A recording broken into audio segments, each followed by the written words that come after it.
Keenan Allen signs with the Colts on a 1-year deal. He reunites with Shane Steichen. I think when Keenan's out there, like, he's going to still get targets. And the reports from camp, man, are that, like, Josh Downs has been excelling. Look at the release. There's your separation. Great route. Stutter and go. Gets by clean. That is unbelievable. May be the greatest catch I've ever seen.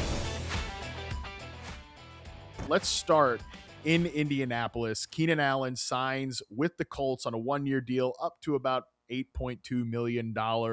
He reunites with Shane Steichen. These guys were together in Los Angeles. He knows the offense. Apparently, they have been thinking about bringing in Keenan Allen, Dwain, for months now, talking to him basically since June. It makes sense, this pairing here, I think, from what the Colts need perspective. But honestly, I'll be transparent here.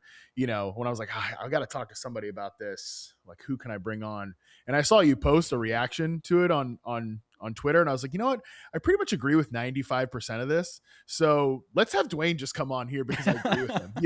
It's like, all right, I agree with this. This is really good analysis. So let's have Dwain come on here and help me out and break this whole thing down. So when you saw Keenan Allen going to the Colts, let's start with just the Keenan Allen part of this, and then we'll talk Josh Downs and the Colts receivers and everything, just kind of reaction to Keenan going to Indianapolis.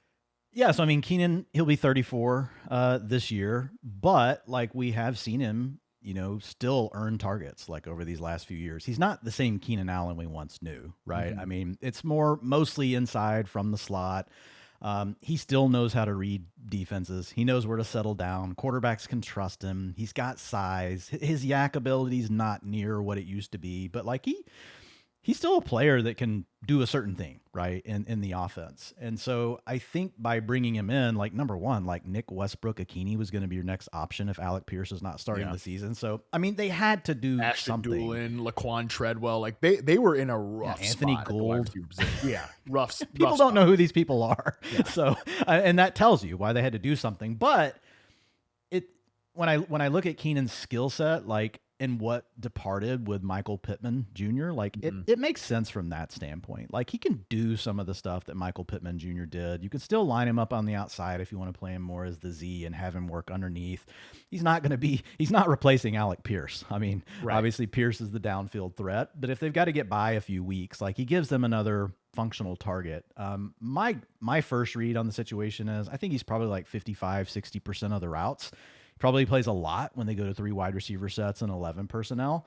And I think we'll just kind of have to monitor camp news around, is he going to play in the 2 wide receiver sets? My guess is he's going to play in them some, but I don't think he's going to take all of that from Josh Downs. And I think one of the reasons for that, in my opinion, is I feel like they've been waiting on the Alec Pierce thing to kind of see how he's doing, where he's at. And I feel like if they just wanted to replace Michael Pittman Jr. and they felt they needed that piece in their offense, they would have just done it sooner, would be my thought process. That could be wrong. That's me just kind of, we're trying to connect dots on this stuff. Sometimes we're right. Sometimes we're wrong about it. So I think it definitely impacts Josh Downs. I moved him down a little bit, but I didn't want to freak out about it, essentially, because I just, I feel like they would have made the move earlier if they were just like, we're never going to play Josh Downs, on the outside. And the reports from camp, man, are that, like, Josh Downs has been excelling, right, in that role. He's been playing really well. Do you want him out there on a run blocking down?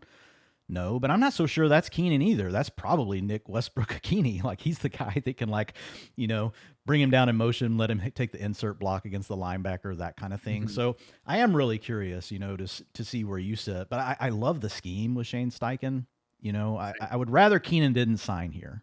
If I were to say one thing that this hurts Josh Downs the most on, is probably red zone stuff, because Keenan is a bigger receiver and Josh Downs, smaller guy. It's just size still matters, guys, when you get down closer to the goal line. It's just the way it is, and you're going to take the hits. You got to be able to body people up. So I did bring Downs' touchdowns down a little bit, but I didn't like give him this drastic reduction in routes and targets. I brought them all down a little bit, but I tried to stay, I feel, reasonable, and I may adjust more. Yeah, we're sharing a brain on most of this stuff from a Josh Downs perspective.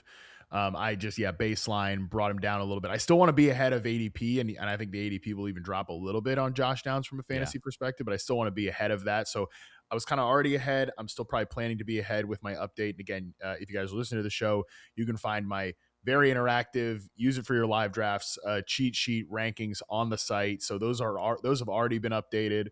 Got updated again right before the show because I had to react to the second thing that we're going to say today. A lot of updates here to the cheat sheet, so you guys can find out where I sit on Josh Downs there. So yeah, I didn't want to ding him too much. I agree with a lot of, and we'll get back to some of the specifics on Downs. But just for Keenan Allen, I mean, a lot of your points there are pretty spot on. The one thing I would kind of disagree with is just like that he is still mostly just a slot receiver because he was only in the slot on 36% of his snaps last year. He was actually used more as kind of that Z receiver in Los Angeles. And, he even had more, but 403 yards from the outside, about 377 from the slot. So pretty even split in terms of the production. And I think actually, Dwayne, the area that he's most useful, and this can be from the slot, can be from the outside, he's actually still a pretty solid because his charting profile will be up on the site on Monday because I am just that sick of a pup. I got to get the Keenan Allen chart up now that he's on a team. We need it. The people need it. And frankly, like I need to do it so that I know exactly where he stands as a player right now because aging receivers, I say this all the time, it's really tricky with these guys because is it, right off the cliff when they start to decline, or is it going to be a graceful decline? And Keenan has been in some form of a graceful decline for like 4 years now, but he's still hanging on as a pretty solid man coverage receiver. I mean, he's going to hover right around, 69 to 70% success rate versus man coverage. His zone coverage stuff has actually dropped off a little bit because he can't get open down the field anymore. Makes sense. He was never the fastest guy to begin with. He's certainly not the fastest, most explosive player right now, but he can still win on those like little isolated man coverage routes, like slants and quick outs, choice routes and stuff, which are going to be more from the slot than the outside.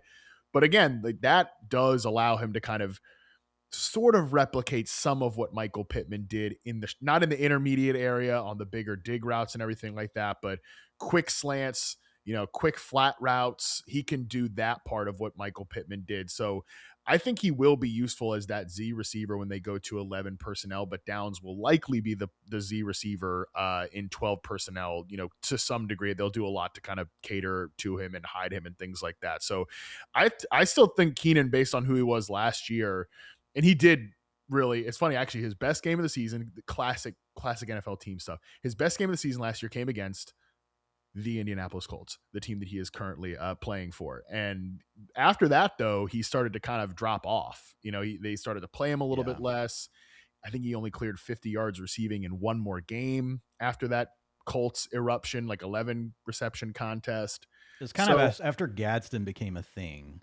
Yeah. And they wanted to rotate him on. Then Keenan's playing time started to And fall they were off. rotating like Trey Harris into the mix too as kind of a single receiver and 13 personnel. So some of that isn't, just totally they moved away from Keenan Allen. But I think you can also expect a guy at this point in his career to be better at the beginning of the season than the end of the season.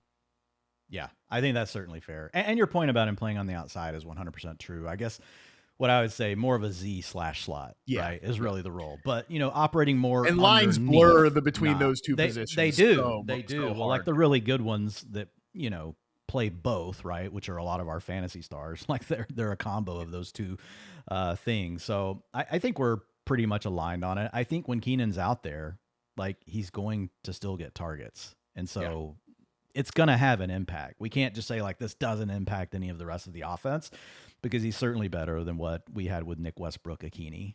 And then once you get Alec Pierce back, that's a pretty good 3 wide receiver set, right? That's a very functional set. And then you layer in, obviously maybe on top of it, right? The very top player in it will be Tyler Warren. Mm-hmm. So I think when you look at that, you now have 4 viable options once you get Alec Pierce back.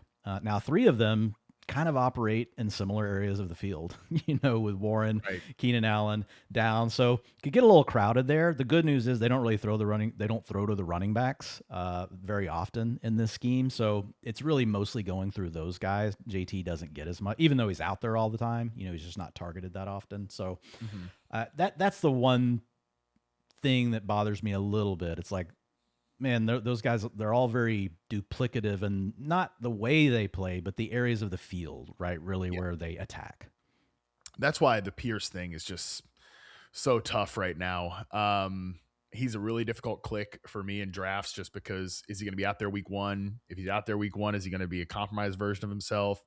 I also think too, like there's a chance, you guys just hired Zane Donani over there at Fantasy Life, and he had a great article at his previous stop about how much like the deep routes actually they're not really what you want in fantasy. You really want some of the shorter intermediate area routes. And I wonder if because, Downs and Keenan Allen and Tyler Warren, as you said, it's a little bit hat on a hat in terms of where they win.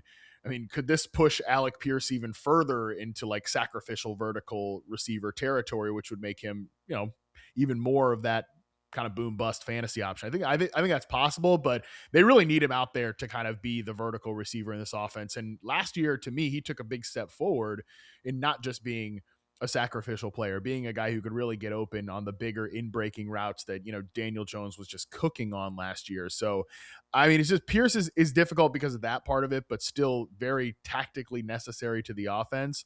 One thing also we should point out too, Dwayne, is that Daniel Jones, by all accounts, looks great in camp. People are very excited about where he is.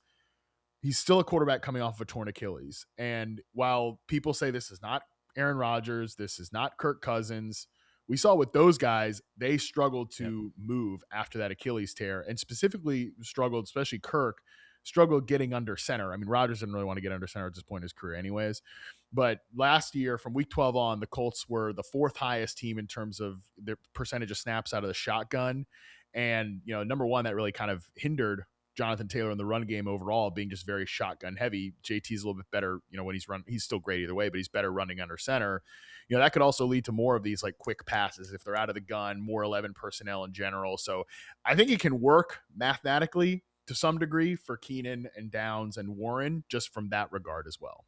Yeah, I mean, and also with Daniel Jones, I mean, let's just face it, he's just been a very volatile player, period.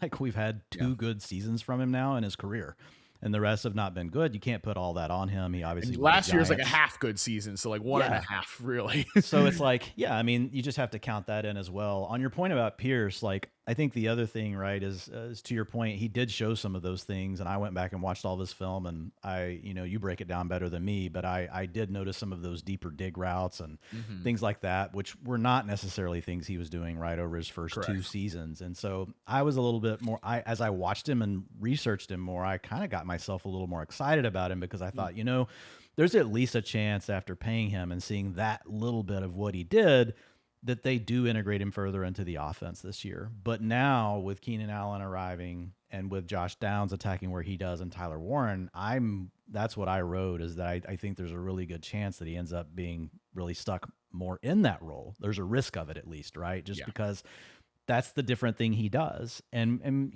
for a long time, I mean, you brought the sacrificial X stuff and Zane's done great research on it, but like we've looked at it for a long time. We've always been able to see these high ADOT guys just never have high target shares, right? And so it comes down to the luck of like getting touchdowns and long plays. And you know how it goes. Like the further down the field you work, the more your reception, your catch rate goes down because there's more likely the quarterback's either A, inaccurate because it's a longer pass, or B, you've got more defenders around you. They have more time to react to the ball, or you're throwing into two people in coverage, a corner and a safety. All those things, just make the act of actually coming down with the catch so much more difficult. And that's why you see these ups and downs from this archetype. So I was pretty excited about Pierce, but at this point I do have him as a fade. I've deducted one game from him at this point in our projections.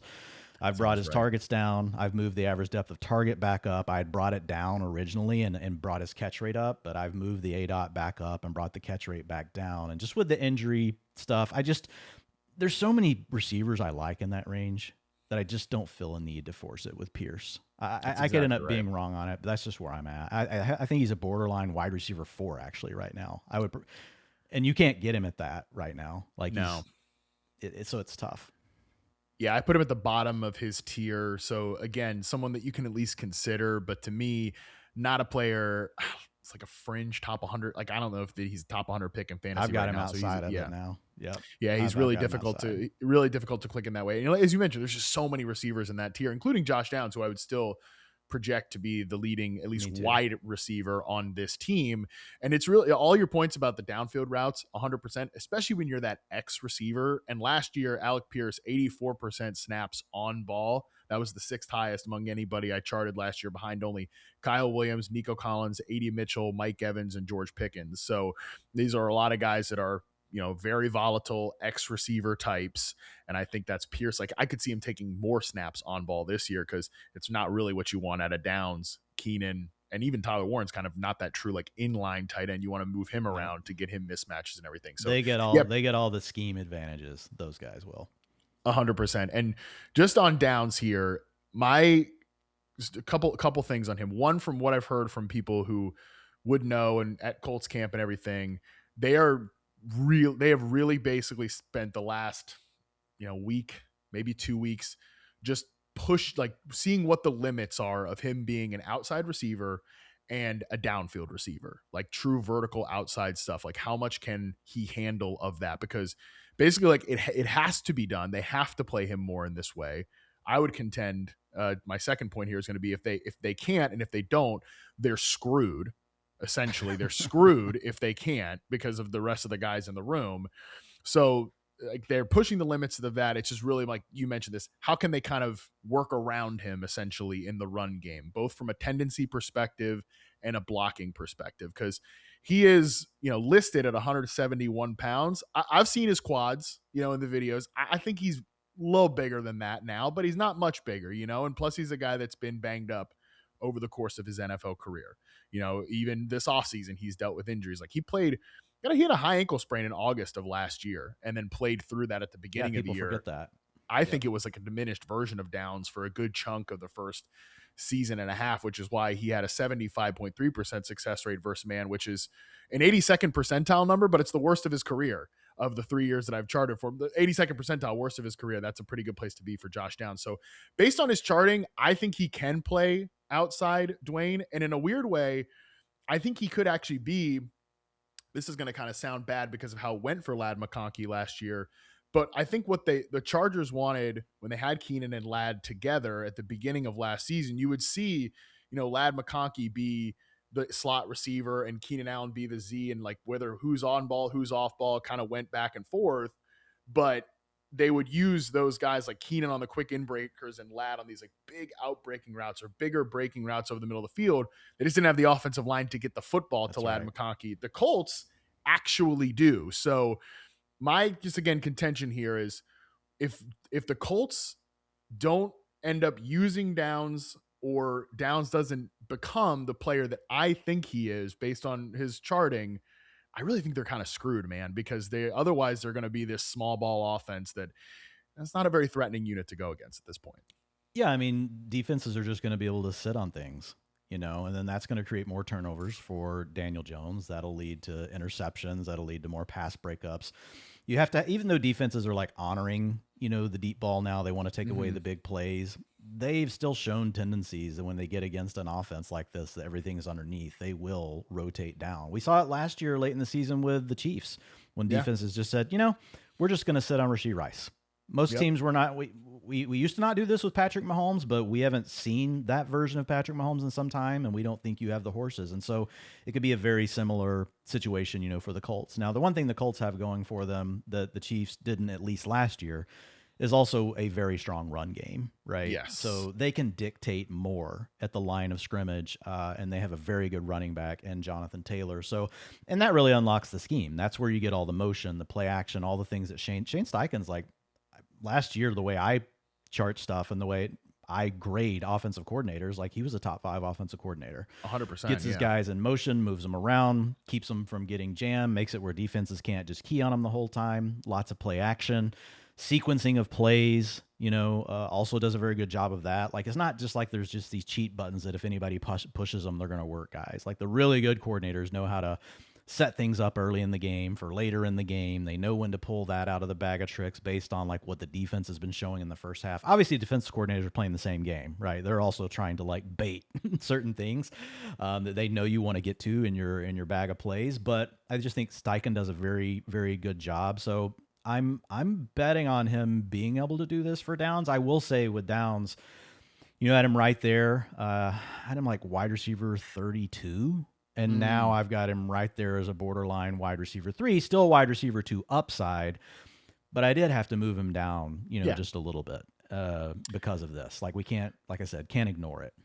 Yeah, we were pretty much in the same pre-Keenan Allen ranking, and I think sounds like we're kind of in the same area where generally, you can't ignore it. It is a change variable. I mean, because like I said, Keenan can still play based on who he was last year. Right. Obviously, with older receivers, you never know, but these guys who are aging gracefully, it's not a coincidence that it's, Devontae Adams, it's Stephon Diggs, it's Keenan Allen. It's like the best route runners of the reception perception era. They're playing, deeper into their 30s and still kind of getting it done here. So yeah, it's a change for us. There's no question, but I like, my general take is Josh Downs' season is still on, as long as he can stay healthy and as long as, and the ADP is going to come down, like you said. Exactly. So, like, if you guys are drafting a bunch right now and you're building a portfolio, you just kind of wait and you see where it settles out. If you're drafting one team, obviously you've got a more. I don't think Josh Downs for me now is like going to be a must draft player. He'll be a player that I really like taking, but like he's not going to probably be like a flag plant play for me now. Keenan's enough of a concern, and you know how it is. Like, we're trying to poke holes in all these guys, Matt, and we're looking at where they go in drafts, and so the ones that have the least holes end up being the ones that I get wrong anyway. And the other thing happens, but we're trying to follow the process. We try to follow the data. I've got him right.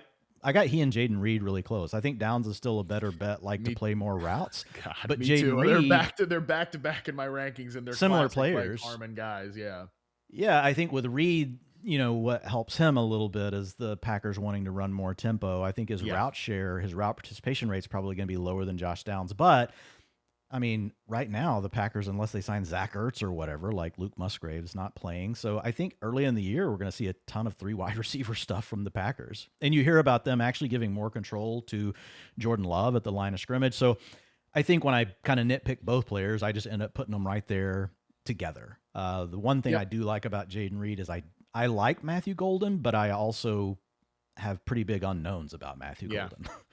So yeah, I'm kind of a Matthew Golden centrist. Like, I could see it going either way. I don't have like a really strong take there. So no, yeah, both those guys are still players. Like, you can say they're not flag plant players for you. Unfortunately, it's too late for me. Like, they kind of have to. They're still like brand. Well, it's on flag brand. Plant players. Exactly. They're brand so flag plants. It is what it is. So again, I think long story short, we're in the same area for Keenan Allen, for Josh Downs, and these guys. We come to a pretty similar conclusion here.